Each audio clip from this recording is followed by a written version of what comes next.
అలా కాపాడబడుతున్నటువంటి మనకి ఏమి ఇస్తున్నాడు దేవుడు? స్వాస్థ్యము అని ఇస్తున్నాడు. స్వాస్థ్యము సార్ అర్థమవుతుందన్నమాట. స్వాస్థ్యం అంటే ఏంటి? ఎవరు చెప్తారు? స్వాస్థ్యము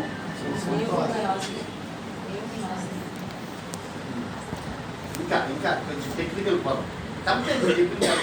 స్వాస్థ్యము అంటే మనకే సొంతం. ఓకే, ఇంకా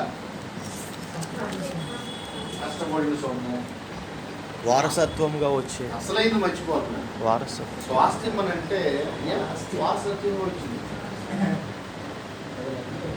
మా నాన్న స్థలం ఎవడో వెళ్తాయి కదా, నాకు స్వాస్థ్యం మా భాగం.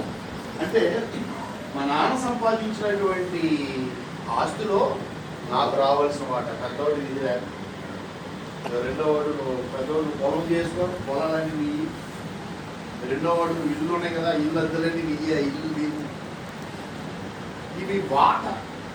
స్వాస్థ్యం అంటే వాట. వాట అనొచ్చు, ఆగము అనొచ్చు. చూడండి, ఆగము. ఇప్పుడు ఆలోచించారు, అసలు క్రైస్తవుడా నువ్వేం పొందుకుని ఉన్నావు? ఏం పొందుకున్నావు? టీవీలు పెట్టి చూడండి, పొద్దున్న దగ్గర నుంచి రాత్రి వరకు మీరు ఇవ్వండి, టీవీ